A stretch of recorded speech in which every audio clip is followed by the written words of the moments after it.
Immeuble intelligent du gouvernement, mercredi 22 juin 2016. Quelques jours après avoir participé à leur conférence à Lubumbashi, les gouverneurs des provinces viennent d'obtenir du gouvernement central la rétrocession pour démarrer les premiers chantiers dans leur nouvelle province. Un protocole d'accord a été signé ce jour entre les ministres d'État, ministres du Budget et les chefs des nouvelles provinces. Ces fonds sont débloqués immédiatement. Le doyen des gouverneurs, le Quinois André Kimbutayango, salue ce geste qui rentre dans l'histoire des conférences des gouverneurs après celui posé lors de la première tenue à Kisangani en 2008. Et pour la première fois dans l'histoire de notre pays, les gouverneurs que vous voyez ici peuvent rentrer chez eux et dire à la population: nous avons eu le minimum. Pas l'idéal, mais le minimum nous venons d'obtenir pour fonctionner et réaliser quelques projets de développement. Donc,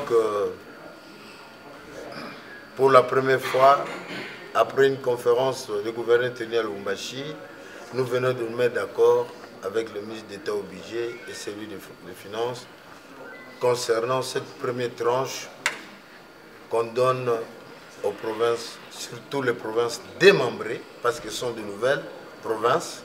Il y en a qui n'ont pas de bureaux, qui n'ont pas d'école, qui n'ont pas de centre médical. Avec cette minimum qu'on vient d'accorder, c'est un grand pas pour la décentralisation, l'effectivité de ces provinces, parce que les gouverneurs ont maintenant des moyens de leur politique. Pour sa part, Alphonse Ngoïka-Sangi s'est réjoui de l'unité qui caractérise la corporation de gouverneurs de la République démocratique du Congo, laquelle a amené ce résultat. J'avais dit à son Excellence, M. le Premier ministre, qu'il fallait qu'il s'inscrive dans l'histoire de la conférence de gouvernement, en respectant, en appliquant les résolutions de cette conférence.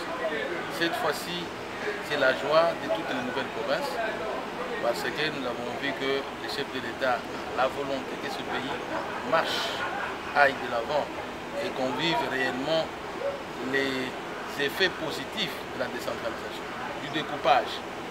Parce que sans moyens, même si on a la volonté, toute la volonté du monde, mais sans moyens, on ne peut rien faire. Avec les minimums qu'on vient de recevoir, nous avons un programme que nous avons présenté devant l'Assemblée provinciale.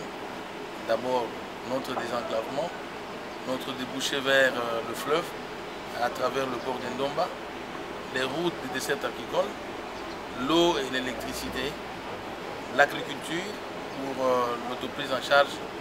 Et comme vous le savez, nous avons la stabilité des prix de consommation, le maïs, le manioc. Il faut consolider cette stabilité en intensifiant les villages agricoles et en impliquant la population. Donc comme vous le savez, notre programme est basé sur l'homme kassaïen qui est au centre de notre action.